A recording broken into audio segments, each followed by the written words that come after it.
नमस्कार दोस्तों, आप सभी का स्वागत है आपके अपने YouTube चैनल आर्थिक न्यूज़ गुरु पर। दोस्तों, आशा करते हैं कि आप सभी इस कोविड की महामारी में घर पर होंगे, स्वस्थ होंगे, तंदुरुस्त होंगे। तो चलिए आज के टॉपिक को शुरू करते हैं।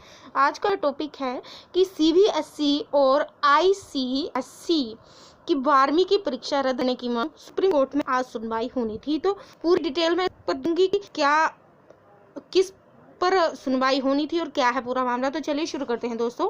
CBSE और ICSE की 12वीं की परीक्षा रद्द करने की मांग याचिका पर आज जो सुप्रीम कोर्ट में सुनवाई होगी, यह जो है वो कहा जा रहा था। याचिका में परीक्षाओं को टालने की जगह सीधा रद्द करने की मांग की गई है। वहीं आज परीक्षा टालने को लेकर कांग्रेस का छात्र संगठन NSUI शिक्षा मंत्रालय से बाहर प्रदर्शन भी करेगा।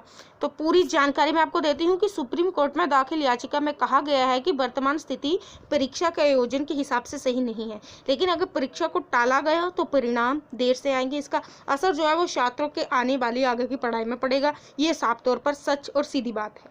दूसरा पॉइंट ये है कि केंद्र सरकार से 12वीं की परीक्षा रद्द करने की मांग को लेकर कांग्रेस छात्र संगठन NSUI शिक्षा मंत्रालय के बाहर प्रदर्शन भी करेगा। Central board of secondary education CBSE और Indian certificate of secondary education ICSE board की 12वीं परीक्षा रद्द करने की याचिका पर आज सुप्रीम कोर्ट में सुनवाई होनी थी। याचिका में परीक्षाओं को टालने की जगह सीधा रद्द करने की मांग जो है वो की गई थी। तो दोस्तों, अभी मैं फिलहाल अभी की ताज़ा अपडेट बता दूं कि ये जो है वो सुनवाई है वो टल गई है। अब 31 मई को सुनवाई होनी है।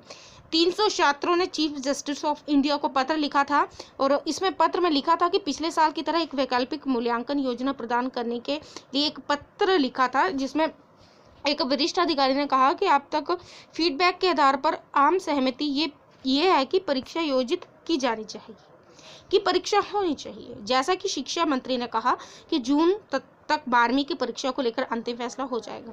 लेकिन कुछ छात्रों का मानना है कि ये जो परीक्षा है वह रद्द होनी चाहिए, क्योंकि वर्तमान में भारत की स्थिति क्या है, बहुत ही विचित्र है।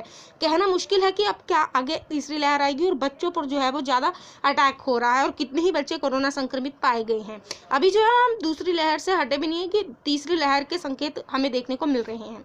तो 31 मई तक ये सुनवाई टल गई है और टलने की वजह ये बताई जा रही है कि जो जस्टिस AM खानविलकर और जस्टिस दिनेश महेश्वरी की पीठ ने याचिकाकर्ता ममता शर्मा से पूछा कि उन्होंने CBSE और ICSE के वकीलों को सुनवाई से पहले याचिका प्राप्त दी थी। ममता शर्मा ने जवाब में कहा कि वह आज वकीलों की एडवांस कॉपी भेजेगी।